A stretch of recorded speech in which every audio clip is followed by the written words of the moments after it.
ইতিহাস সৃষ্টিকারী নির্বাচনের গান শুনিয়েছিলেন শান্তিতে নোবেল বিজয়ী অধ্যাপক ইউনূস, কিন্তু সেই গানের লিরিক্স, সুর, তাল আর লয় কোনো কিছুই এক করতে পারছেন না তিনি। প্রশ্ন হলো কেন?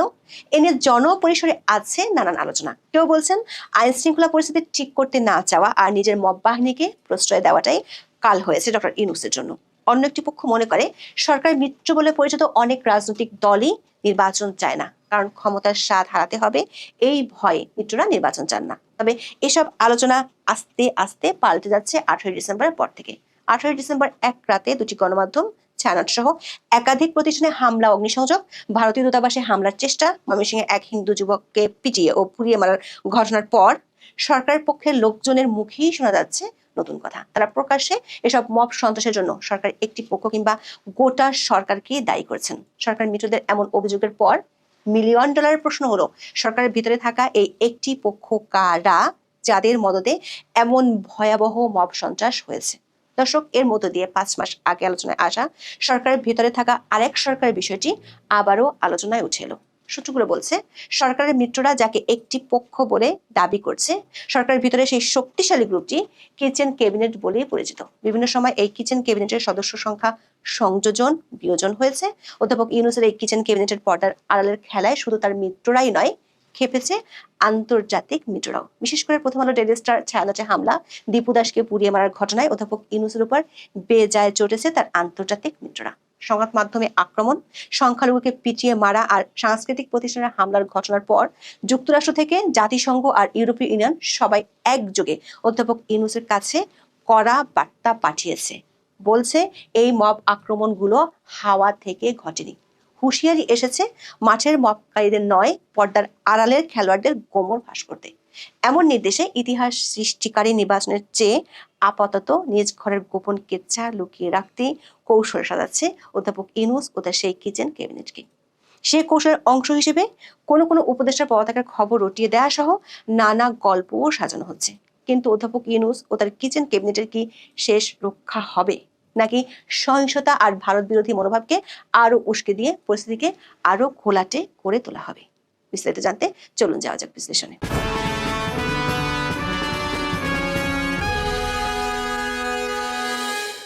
গত 18 ডিসেম্বর ইনকলাব মঞ্চের মুখপাত্র ওসমান হাদির মৃত্যুর খবর ঘোষণার পরই শুরু হয়ে যায় তাণ্ডব। ওই রাতে দেশের দুটি সংবাদপত্র ডেইলি স্টার ও প্রথম আলো কার্যালয়ে যখন দুর্বৃত্তরা আগুন দেয়, তখনও পত্রিকা দুটির ভেতরে অনেক কর্মী কাজ করছিলেন। এর মধ্যে ডেইলি স্টার ভবনে দেওয়া আগুন ছিল ভয়াবহ। কর্মীরা প্রাণ বাঁচাতে ভবনের ছাদে চলে যান, কিন্তু সেখানেও প্রচন্ড ধোঁয়ায় তাদের জীবন বিপন্ন হয়ে পড়েছিল। নিঃশ্বাস নিতে তাদের কষ্ট হচ্ছে, আমরা মরে যাচ্ছি, এরকম কথাও ওই সময় ডেইলি স্টার কর্মীরা সোশ্যাল মিডিয়ায় লিখে বাঁচার আকুতি জানিয়েছিল। হামলা চালিয়ে আগুন দেওয়া হয় দেশের সংস্কৃতির প্রাণের প্রতিষ্ঠান ছায়ানটে। চট্টগ্রাম ও রাজশাহীতে ভারতীয় হাইকমিশনে হামলার চেষ্টা হয়। ভয়াবহ নৃশংস ঘটনাটি ঘটে ময়মনসিংহে। হিন্দু যুবক দীপু দাসকে জীবন্ত পিটিয়ে পুড়িয়ে মারা হয়। ওই রাতে ভয়াবহ এই তাণ্ডব লীলার মধ্যে সরকার ও প্রশাসনের নীরব বাঁশি বাজানোর ভূমিকা ছিল সবচেয়ে দৃষ্টিকটু। সরকারের মিত্ররা সরাসরি বলছেন এই হামলাগুলো ছিল পুরোপুরি পরিকল্পিত আর এতে ছিল সরকারের একটি অংশের সংশ্লিষ্টতা। দৈনিক প্রথম আলো ডেইলি স্টারের উপর আক্রমণের প্রতিবাদে 22 ডিসেম্বর রাজধানীর সোনারগাঁও হোটেলে মব ভায়োলেন্সে আক্রান্ত বাংলাদেশ শীর্ষক এক প্রতিবাদ সভা অনুষ্ঠিত হয়। সেখানে এনসিপির আহ্বায়ক নাহিদ ইসলাম বোমা ফাটিয়েছেন। তিনি বলেছেন, খুব বেশি মানুষ, কয়েক হাজার মানুষ গিয়ে এটা ঘটিয়েছে এরকম না, ফলে পুরো ঘটনাটাই পরিকল্পিত ছিল। শরীফ ওসমান হাদির একটা অ্যাক্সিডেন্ট হতে পারে এবং হওয়ার পরে কি কি হতে পারে এবং কে কে ঘটনা ঘটানো হবে, এটার একটা চক্রান্ত পরিকল্পনা আগে থেকেই তৈরি হয়েছে। নাহিদ ইসলাম বলেছেন, এই হামলা, ভাঙচুর, লুটপাট ও অগ্নিসংযোগ ঘটনার পেছনে সরকারের একটি অংশের সংশ্লিষ্টতা রয়েছে। তিনি দাবি করেছেন, এই সংশ্লিষ্টতা ছাড়াও সমাজে এটার পক্ষে সম্মতি তৈরি করা হয়েছে অনেকদিন ধরেই এবং এটার সঙ্গে রাজনৈতিক ব্যাকআপও আছে। এই তিনটা ঘটনা একসঙ্গে না ঘটলে এত বড় সাহস কারো পক্ষে করা সম্ভব হতো না।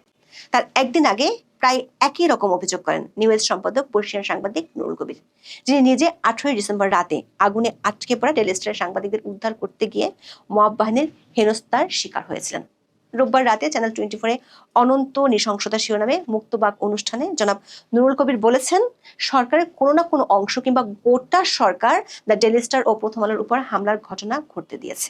18 ডিসেম্বর রাতের অভিজ্ঞতা তুলে ধরে তিনি বলেছেন, ওই রাতে জনাব কবির যতজন উপদেষ্টাকে ফোন দিয়েছেন গত 1.5 বছরও এতগুলো উপদেষ্টাকে তিনি ফোন দেননি। এমনকি তিনি জানিয়েছেন খোদ প্রধান উপদেষ্টা অধ্যাপক ইউনূসের সাথেও তার ওই রাতে যোগাযোগ হয়েছিল।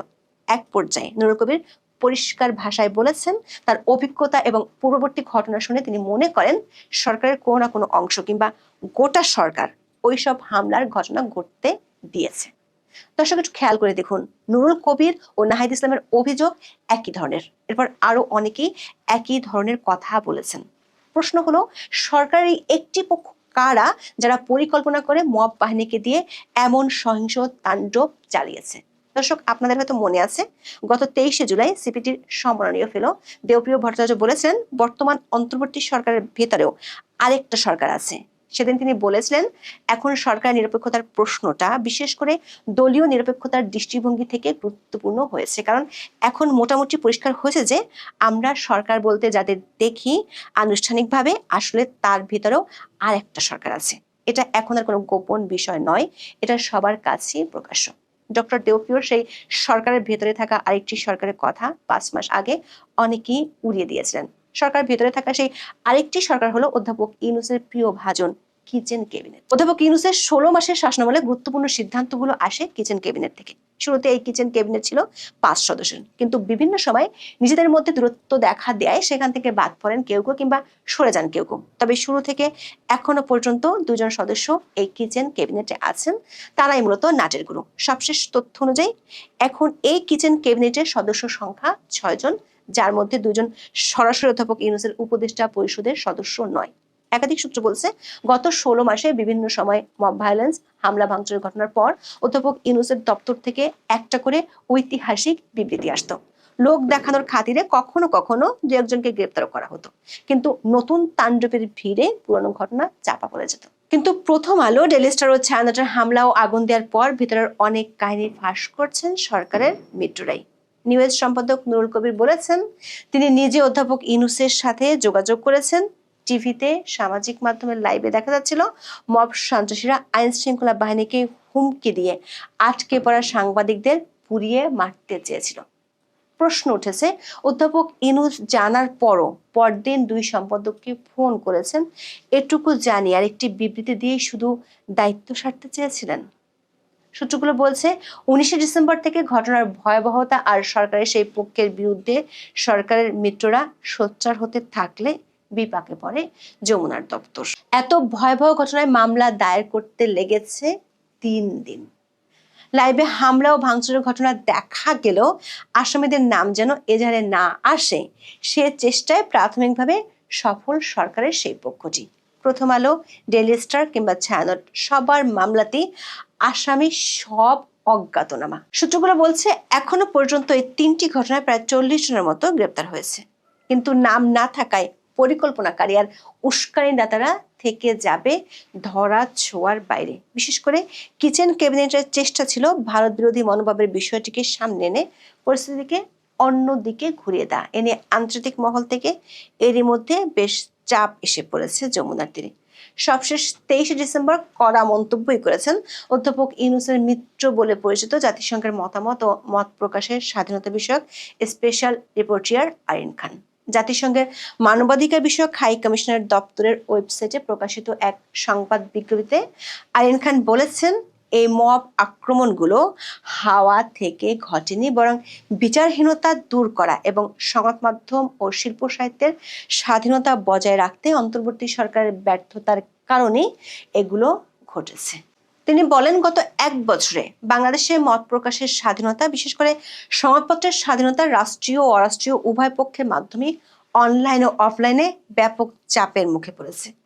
সবচেয়ে মজার ব্যাপার হলো গত 16 মাস ধরে মবের সময় মুখে কুলুপ আটা আর চোখ বন্ধ করে রাখা জাতিসংঘ হাই কমিশন এখন বলছে এগুলো মব আক্রমণ ছিল। দর্শক, সরকারের কিচেন ক্যাবিনেট যে গত 1.5 বছর ধরে মব বাহিনীকে প্রেসার গ্রুপ হিসেবে পেলে পুষে বড় করেছে সেই ইঙ্গিত বিবৃতিতে দিয়ে রেখেছেন আরিন খান। ফ্রান্স, জার্মানি, ইউরোপীয় ইউনিয়ন সহ যারা এতদিন অধ্যাপক ইউনূসকে সমর্থন দিয়েছিল তারা বলছে নাটের গুরুদের ধরতে এমনকি অধ্যাপক ইউনূসকে ফোন করেছেন ভারতে নিযুক্ত মার্কিন রাষ্ট্রদূত এবং দক্ষিণ ও মধ্য এশিয়া বিষয়ক মার্কিন বিশেষ দূত সার্জিও গোর। যদিও অধ্যাপক ইউনূসের দপ্তর থেকে বিবৃতি দিয়ে প্রচার করা হচ্ছে, টেলিফোনে গোরের কাছে মোহাম্মদ ইউনূস আগামী বছরের 12 ফেব্রুয়ারি সাধারণ নির্বাচন আয়োজনের প্রতিশ্রুতি পুনর্ব্যক্ত করেছেন। কিন্তু সার্জিও গোর এক্স হ্যান্ডেলে বলেছেন, বাংলাদেশের সাম্প্রতিক ঘটনাগুলো নিয়ে জানতে গোর ফোন করেছিলেন। একটি সূত্র বলছে, মবের নাটের গুরু বা পেছনের খেলোয়াড়দের ধরতে একটি সময়সীমা বেঁধে দেওয়া হয়েছে। ময়মনসিংহে হিন্দু যুবক দীপু দাসের উপর যে বিভৎসতা আর নৃশংসতা হয়েছে তা নিয়ে অনেক দেশের পার্লামেন্টে এর মধ্যে আলোচনা হয়েছে। অধ্যাপক ইউনূস দায়িত্ব নেওয়ার পর থেকে সংখ্যালঘুদের উপর নির্যাতনের বিষয়টি বিভিন্ন সময় প্রকাশ্যে আসে, যদিও তার দপ্তর থেকে এসব অভিযোগ অস্বীকার করা হয়। কিন্তু দীপু দাসের উপর হওয়া নৃশংস ঘটনার ভিডিও বিশ্বব্যাপী ছড়িয়ে পড়ার পর সরকারের উপর চাপ বাড়ছে। 23 ডিসেম্বর সরকারের শিক্ষা উপদেষ্টা ও সরকার সমর্থক কয়েকটি এনজিও দীপু দাসের বাড়িতে গিয়ে ড্যামেজ কন্ট্রোলের চেষ্টা করলেও এই ঘটনায় দৃশ্যমান রেজাল্ট চেয়েছে আন্তর্জাতিক কয়েকটি পক্ষ। এত বড় নৃশংস ঘটনার পরও অধ্যাপক ইউনূস কিংবা স্বরাষ্ট্র উপদেষ্টা এখনো দীপু দাসের পরিবারের কাছে না যাওয়ায় সমালোচনা আরো বাড়ছে। দর্শক, দেশীয় আন্তর্জাতিক চাপ বাড়লেও বসে নেই সরকারের সেই পক্ষটি যারা পর্দার আড়াল থেকে খেলছেন বলে অভিযোগ করেছেন সরকারের মিত্ররাই। জনপরিসরে আলোচনার মোড় অন্যদিকে ঘুরাতে ব্যস্ত তারা।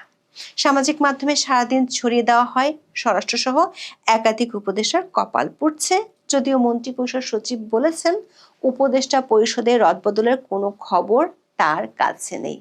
প্রশ্ন হলো, সরকারের ভিতরে থাকা সেই আরেক সরকার যেটি অধ্যাপক ইউনূসের কাছে কিচেন ক্যাবিনেট, তাকে কি আদৌ অধ্যাপক ইউনূস দমাবেন বা লাগাম টেনে ধরবেন? সেটি কি অধ্যাপক ইউনূসের পক্ষে সম্ভব? যদি সেটি না হয়, তাহলে কি প্রধান নির্বাচন কমিশনারের আশঙ্কার মতো আরো অনেক কিছু ঘটবে? প্রধান নির্বাচন commissioner AMM Nasir Uddin 23 December সকালে রাজধানীর আগারগাঁও নির্বাচন ভবনের অডিটোরিয়ামে ডিসিএসপি, বিভাগীয় কমিশনার ও আঞ্চলিক নির্বাচন কর্মকর্তাদের সঙ্গে মতবিনিময় সভায় ভয়ঙ্কর এক আশঙ্কার কথা বলেছেন। ময়মনসিংহে হিন্দু যুবক দীপু দাস হত্যার ঘটনা উল্লেখ করে তিনি বলেন, ময়মনসিংহে একজন হিন্দু যুবককে পুড়িয়ে মারা হয়েছে। এ ধরনের ঘটনা অনেক হওয়ার সম্ভাবনা রয়েছে। এ ধরনের ঘটনা যেন না ঘটে সে ব্যবস্থা নিতে হবে। সাম্প্রদায়িক সম্প্রীতি যেন ঠিক থাকে তা নিশ্চিত করতে হবে। প্রশ্ন হলো, সরকার একটি পক্ষের নীতি যদি হয় সর্প হইয়া দংশন করো আর ওজা হইয়া ঝাড়ো, তাহলে সিসির আশঙ্কাকে প্রতিহত করবে কে? এখন এই পর্যন্ত। সবাই ভালো থাকুন, সুস্থ থাকুন, নিরাপদে থাকুন। দেখা হবে আগামী পর্বে।